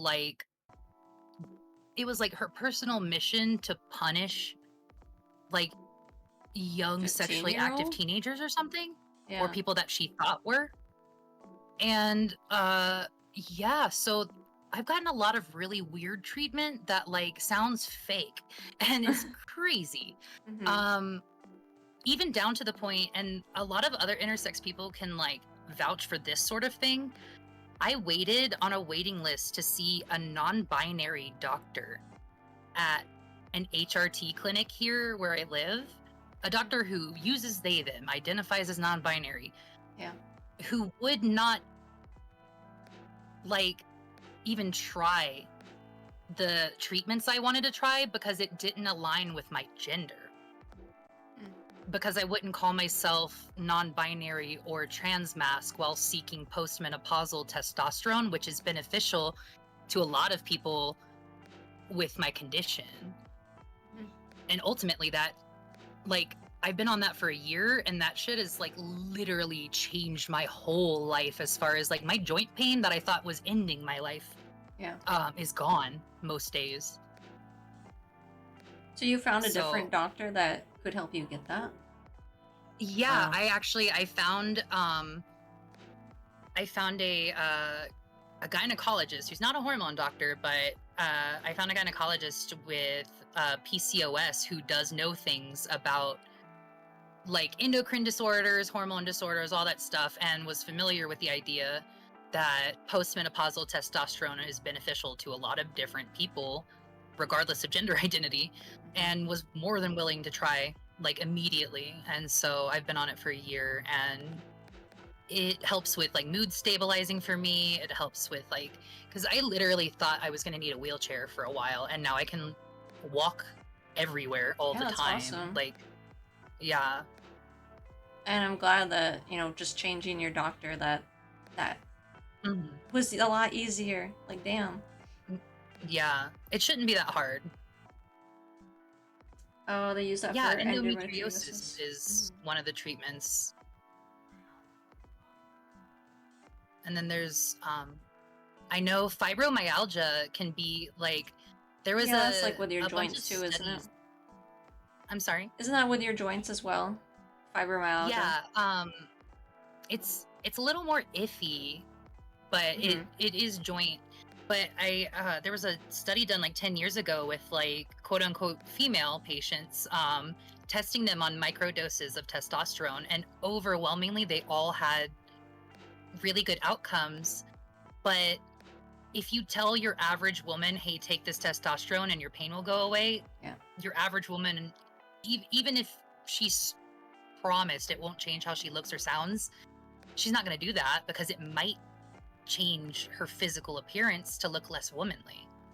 And it's rough, because I feel like I would have been there, like younger me would have chosen feminization over anything.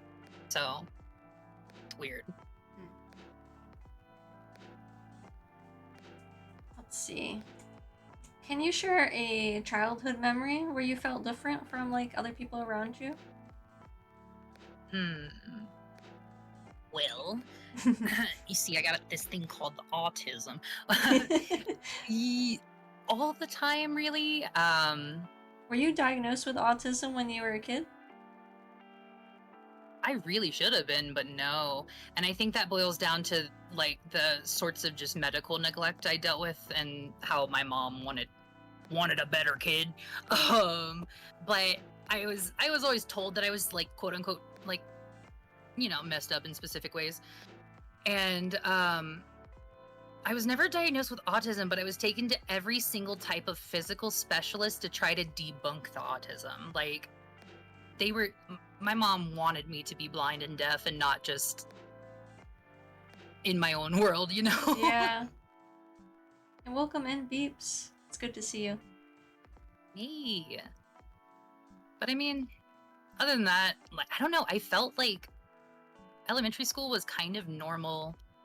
As normal as it can get for an autistic little girl, until middle school got real weird. You know? Yeah, I don't know, I was the very quiet kid. And I don't know if I'm like on the spectrum or not, because I know that it's hard for them to diagnose you at an older age. I tried to like ask, but I was also dealing with military doctors, you know, back when I was in the military, and I'm like learning more things, and I'm like, I told my therapist, like, what if I'm on the spectrum? And they're like, they tried to gaslight me, and they're like, why would you want to know that? I'm like, I don't know. So like then I stopped asking. I got told that about my Ehlers-Danlos syndrome, which is like a lifelong joint condition that, like, why would you want to know if you have it? I got officially diagnosed with. And yeah, this doctor was like, why would you want to know? It's not like there's a cure. And I'm like, yeah, but there's management. Yeah. Like, bro. And knowing you're autistic literally gives you so many avenues to know what works for autistic people And you don't, what I always tell people is you do not need a diagnosis to learn how to self-accommodate, and you're never taking anything from anybody by self-accommodating. And ultimately, I did get a diagnosis, which has been beneficial for my school stuff because I get that sort of accommodation. But Right. I'm here, a diagnosed person, telling everyone you're literally not taking anything by self-accommodating. And it's just nice to have like a language that, you know, works for you to like be able to say and tell people like this describes me, you know? Thank you for the follow. Welcome in. It's nice to have language, but it's also nice to know like what, you know, like if we're talking about autism, what works for autistic people who are like dealing with this problem or feeling this thing that like might not work for, you know, somebody else or whatever, you know, like it's changed my life and made it so I can actually live a life, you know? Yeah. And for 'Cause myself, before, it was like just kind of a jerk. yeah, I think like I have mental health struggles, and it's not just like anxiety and depression. That's not like exactly what they are. But Yeah. like for example, like people know I'm a hypochondriac. That language is very necessary for me to tell people that don't know me like what kind of you know, mentality that I have and like why I do things the way that I do. And it was always something that I felt like very embarrassed by. But because we have a word for it, and because it's like this is a, you know, it's a medical thing and it's not wrong to have a medical thing, I felt really a lot better to know that I have a word like that. Yeah. Mm-hmm. It like the language really matters. And like I didn't know, because of like, okay, a good example of misused language too, how we talk about OCD and how like OCD is just all about being clean. And it's like I've had OCD my whole life and I didn't know until maybe within the last 5 years, because I didn't know OCD was like every time you are away from somebody that you care about, you are convinced that they are now in a car accident and you're never going to see them again. I didn't know that's what that was. I thought OCD was organizing, because that's how people would use the language. Mm-hmm. Yeah, most people would. Yeah, but knowing gave me the toolbox, because now that I know that's OCD, that's a specific kind of OCD, now I've got tools to use in moments where somebody's not home and I'm convinced they're dead. And it's like, no, they're probably fine. Yeah. I recently did some research on OCD, and there's like so many different types of OCD. Yeah, there are. And a lot of them kind of overlap, and a lot overlap with autism or other trauma. And it's interesting.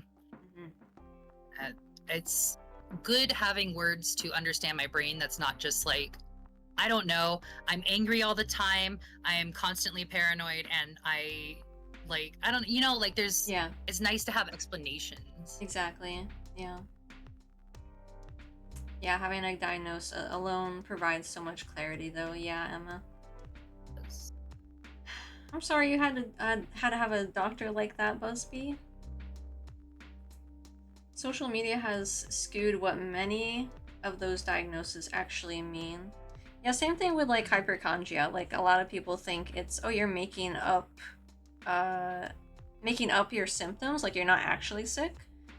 But it's health anxiety. So with anxiety, you always have symptoms. Like it is still anxiety. It's just like absolutely. It's just being scared of possibly getting sick, not that you are actually sick. Yeah. So, but yeah, which sounds like it hits with like OCD, like yeah, because OCD it's just is such a web. Yeah, it's just misunderstood, and people have different labels for it. Yeah. But we're almost done with. We have about like 8 minutes left. Is there anything else you would like to say anything to the chat, or? I'm gonna use this limited and important platform to tell everybody to watch Interview with a Vampire 2022, the TV show. Okay. It is some of the most amazing cinematography, acting, set design, modern practical effects, the commitment to making a product that is delightful to actually enjoy. The only just perfect book adaptation, because they don't try to perfectly adapt the book, and somehow they made an Anne Rice story into some of the best TV I've ever seen in my damn life. And I, as a film major, like, I feel so stressed trying to tell people in film classes, like, yeah, no, I know. Yeah, I know. Yeah, it's an Anne Rice. Yeah, I know. It's vampire. Yeah, I know. It's a book adaptation. I know. But it's like genuinely so good and actually queer. Oh, really? Just the toxic it's like toxic people who should not be polyamorous. And like maybe some like, you know, married gay men who should not have adopted a daughter and following their lives, and they just happen to be vampires, and it's stellar, amazing. And I'm 100% certain, because I did side-by-side comparisons, that so Silent Hill, the room in the room, I'm pretty sure they recreated the room in one of their sets in season 2 like perfectly, because I spent like an hour like finding screenshots and like really comparing. And that's the kind of nerd content I want to consume, is people who are real nerds, who love real nerd stuff so much that they're making really good nerd stuff with it. So yeah. Awesome. That's I have to see the movie. And I'm always trying to like find new movies. But it is very queer. Yeah. Like genuinely, actually. Mm-hmm. It's not baity at all. And I love queer movies.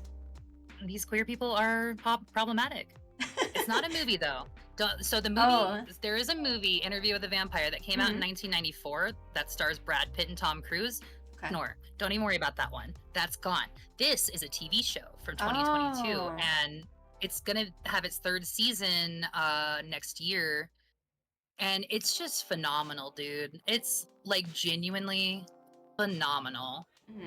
I don't know how they did it. I don't know how they did it. It's crazy. Emma, write that down. We gotta watch the TV show. It's also like, if this sparks anybody's interest, like the protagonist is a closeted Black man in early 1900s New Orleans who gains the attention of a smitten vampire, and suddenly he no longer has the problems of just a closeted Black man in 1920s New Orleans. Now he is also a vampire, and that's a problem. That's a lot. Yeah, and there's baby trapping involved, there's ex-boyfriends involved, there's so much. There's music, there's theater. It's crazy. There's actually the guy who wrote Waiting for Godot, the play, he's a character. He's a vampire. Vampire Sam Barclay. So yeah, check it out. It's crazy. Craziest show I've ever seen on TV, hands down. And I've seen a lot. Nice. Well, thank you so much for the recommendation. Yeah. I think we are gonna wrap up. I just want to like use this time to tell everyone that, you know, like from Nova's story, I hope Nova can inspire you that it does truly get better, and we do have to, you know, help like the younger generation, right? Just by speaking up about all these queer topics. That is what Fruities is about. Our stream team is like being openly queer and having these tough discussions. So thank you everybody that has been participating in this raid train. If you guys have not seen the train, this is the schedule. And yeah, thank you all. Everybody who has been moderating, Black Sugar Pill, Effector of Change, Casey, Magashi, Icarus, Tai, all the cool people. Thank you so much for everybody who has been making this event, you know, keep going. And Nova, thank you so much for joining us today. Yeah, of course. And thank you so much for having me, and thanks for everyone who was helping out and for stopping by and listening. Sorry the topic was grim. That's why I tried to end on a here's a fun TV show. No, it's totally okay. Alright, who are we Just raiding into? balance it with some fun. Okay, we're going into... Oh, Kendrama. Okay. Fang says, thank you so much for the stream, and thank you so much, Nova, for being here. Thank you for being here, Fang. And if anyone doesn't know, Fang is the artist for our little, our train. You can find it on that link, the Fruities event. They are our graphic artists for this whole event. So thank you, Fang. Awesome. Thank you for being part of this. Good job. Beautiful art. Alright. We're gonna go into our ending screen. Thank you again, Nova, for coming in. Yeah, of course. Bye, y'all. Bye!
You have fruity fudge.